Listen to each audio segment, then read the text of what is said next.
Allora, ci troviamo con un mezzo della Protezione Civile insieme al sindaco Francesco Onesic che ci porta adesso direttamente dove c'è l'epicentro un po' di questo incendio che sta dividendo tuttora Regiuta da Resia. Sindaco, come sta andando?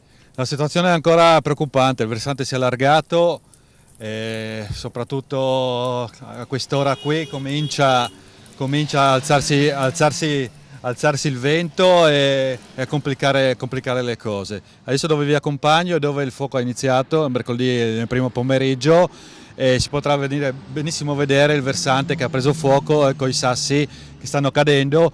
La chiusura della strada è proprio per questo, ci sono le fiamme a bordo strada, ma più che altro non c'è sicurezza per quanto riguarda il versante, cadono continuamente sassi.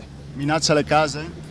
No, le case qui per fortuna non ci sono, il problema grosso è la viabilità che è interrotta con il comune di Resia, quindi mille persone sono a tutti gli effetti chiuse, impossibilitate ad uscire. Tanta paura per gli abitanti, l'ho provato a sentire loro e chiedere un po' com'è la situazione d'animo. Sì, sicuramente tanta paura, anche perché ieri sera il fronte si era avvicinato al Colle del Calvario, che per noi è un pezzo importante del territorio, con la piccola chiesetta, e questo voleva dire avere il fuoco fino vicino alle case. Qui stanno operando i vigili del fuoco, i volontari, cercando di creare un piccolo cuscinetto in modo che le fiamme non scendano verso Regiuta. La strada quando sarà pronta? La strada alternativa che stanno preparando noi speriamo nel pomeriggio di domani, ma non c'è certezza. Per quanto riguarda qui riaprire la strada provinciale ci vorranno settimane di lavoro per il sgaggio, ovviamente dopo aver spento il fuoco. Adesso dove vi accompagno stiamo già posizionando le prime reti paramasso che sono provvisorie in modo da mettere in sicurezza almeno quel tratto di strada.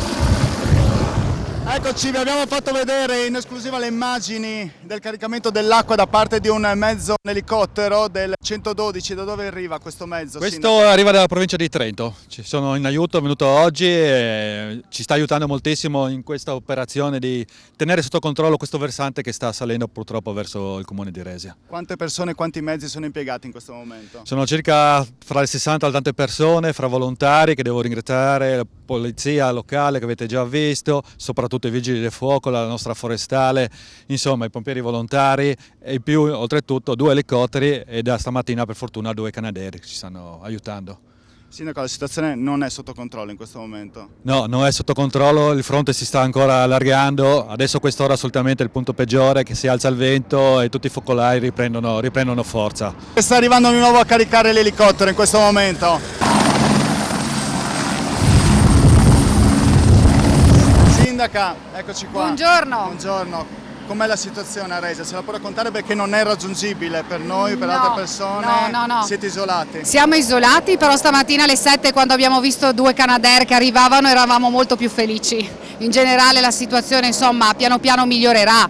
Ho chiesto molta pazienza e collaborazione ai miei cittadini. In questo momento la strada la facciamo percorrere solo in condizioni di estrema urgenza sanitaria.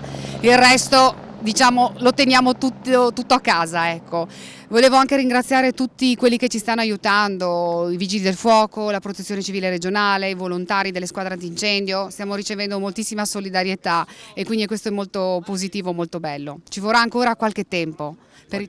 Qualche giorno? Lei ha la sensazione, insomma, l'hanno rassicurata da un certo punto di vista, ma vuole rassicurare anche i suoi concittadini in questo momento? Sì, nel senso bisogna avere pazienza perché purtroppo bisogna prima spegnere l'incendio, poi fare la bonifica dell'area. C'è un lavoro importante per la realizzazione della pista sulla Resia e per la messa in sicurezza del pezzo della SP42 dove non ci sono già le barriere paramassi, le stanno mettendo a tempo di record. Ci vuole però un po' di tempo per fare le cose in sicurezza, in modo che nessuno si faccia male, né i soccorritori né le persone che devono ritornare a una normalità. Com'è la situazione dell'aria? È un po' pesantina, poi adesso si è alzato il vento e quindi no, abbiamo richiesto come sindaci il monitoraggio all'ARPA per capire appunto qual è la qualità dell'aria, ma bisogna avere pazienza anche su questo, insomma sono fenomeni purtroppo che non dovrebbero accadere. Questo è un incendio doloso ed è da irresponsabili, perché poi i danni finali sono questi, al netto di situazioni ben peggiori, e purtroppo anche noi esprimiamo il nostro cordoglio e la nostra solidarietà alla grande famiglia della Protezione Civile regionale per la perdita della volontaria, ma anche alla sua famiglia personale, perché questo ci ha colpito molto. Ci sono problemi alle case? In questo momento il problema più evidente per noi è legato agli stavoli di Ruscis. Noi siamo molto legati a queste, chiamiamole secondo case, ma che sono seconde case legate a un'attività agricola vera e propria, no?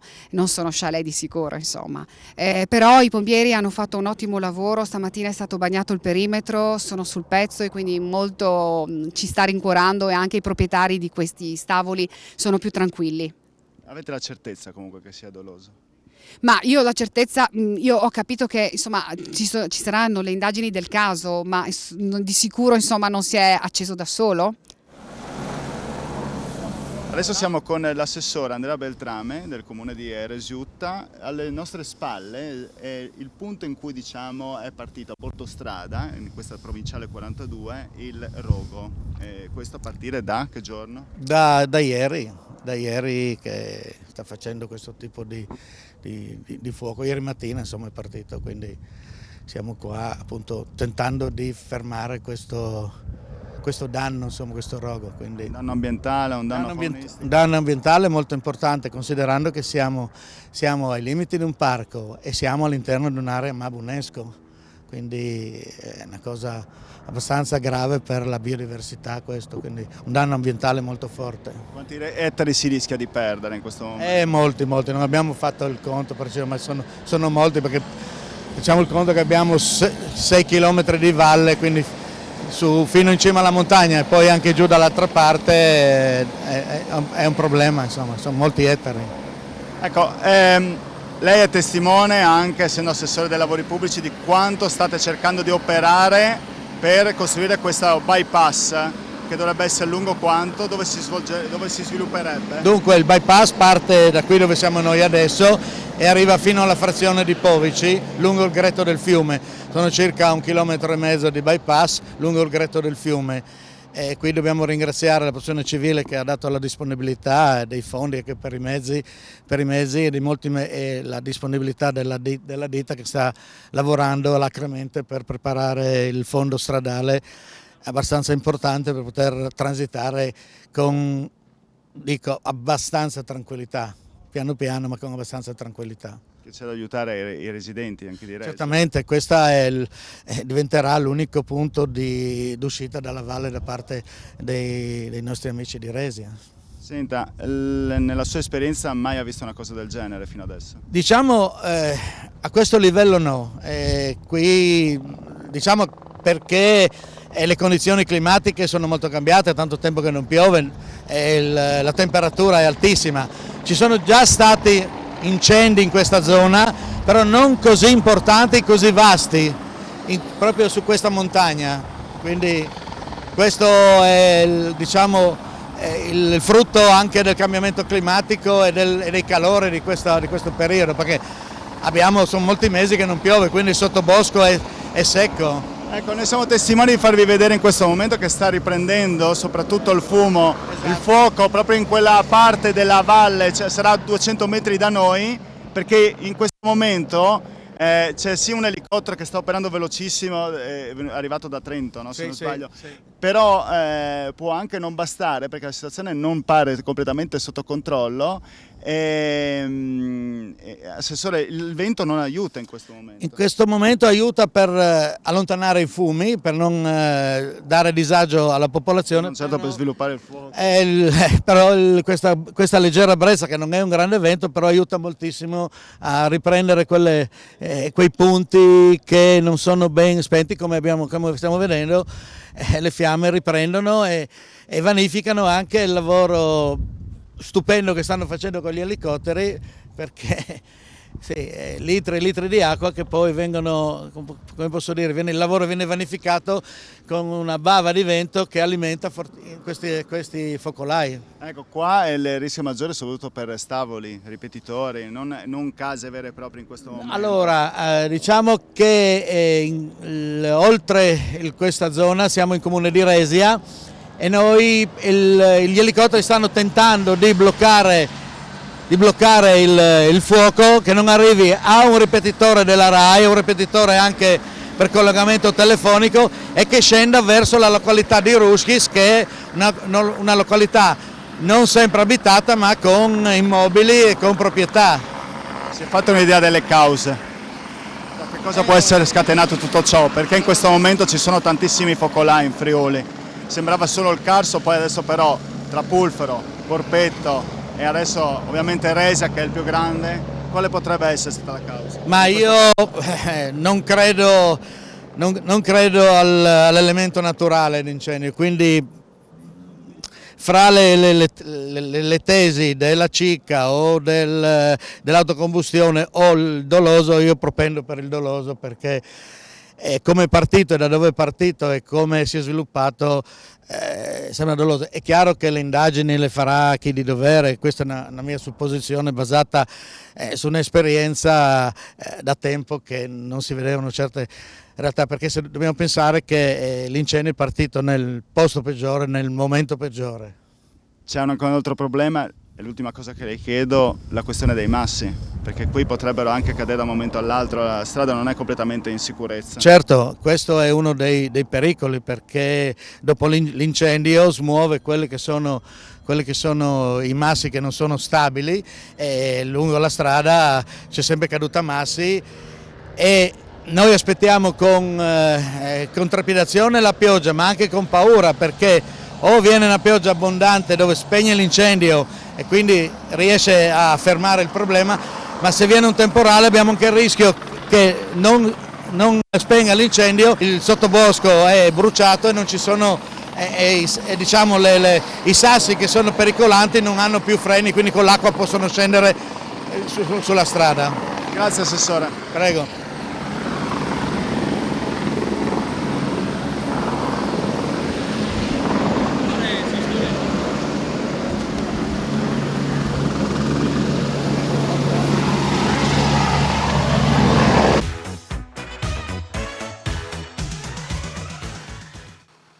Siamo passati dall'emergenza incendi, eravamo in Varresia, per vedere ora un altro tipo di emergenza che è quella dell'acqua. Le due alla fine si combinano insieme, ci troviamo a Montaperta, ci troviamo qui con un autobot con il trasporto di acqua potabile insieme a Bianchini del CAFC. Cosa state facendo in questo momento? Sta cercando di rifornire acqua a Montaperta perché vi siete resi conto che non ce n'è? Esattamente, le sorgenti come in questi paesi qua, come in altre realtà della Pedemontana o delle valli del Natisone, non sono rifornite direttamente dagli impianti principali che gestiamo noi. Qua abbiamo delle sorgenti autonome che purtroppo vanno in crisi con la siccità. Sono sorgenti piuttosto superficiali e quindi quando abbiamo dei periodi di magra come in questo momento vanno in crisi, insomma, e dobbiamo portare sull'acqua con le autobotti, per forza di cose. Portate sull'acqua da dove esattamente? Che tragitto fate? In questo caso per Montaperta? In questo caso ci riforniamo o a Tarcento o a Nimis, in vari punti di prelievo dove abbiamo portate importanti, non andiamo a rischio di mettere in crisi gli impianti riempiamo l'autobotte lì e portiamo su qua, abbiamo la pompa direttamente sul camion e la pompiamo su in serbatoio. Se non dovesse piovere la situazione veramente diventa sempre più allarmante. In questo momento ci sono vari comuni che hanno questa emergenza acqua, non solo Montaperta, quali sono le altre? Abbiamo qua in comune di Taipana, abbiamo Montaperta e poi avevamo il capoluogo, che speriamo di aver risolto il problema ripristinando una vecchia sorgente, ma veramente che si decida piovere da un momento all'altro. No, se no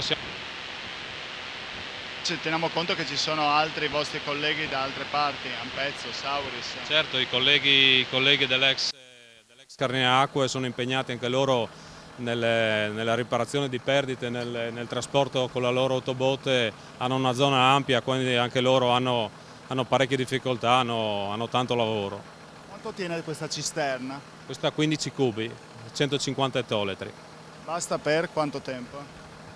Qua abbiamo calcolato che ci vogliono 1 o 2 viaggi al giorno per mantenere questo serbatoio. Poi si presenta il weekend, in paese ci sarà un po' di affluenza di gente, quindi immagino che almeno due carichi dobbiamo farli. Da Montaperta ci siamo trasferiti direttamente nella sede del CAFC per capire con il presidente Salvatore Benigno com'è la situazione. Presidente, è talmente critica a causa di questa siccità?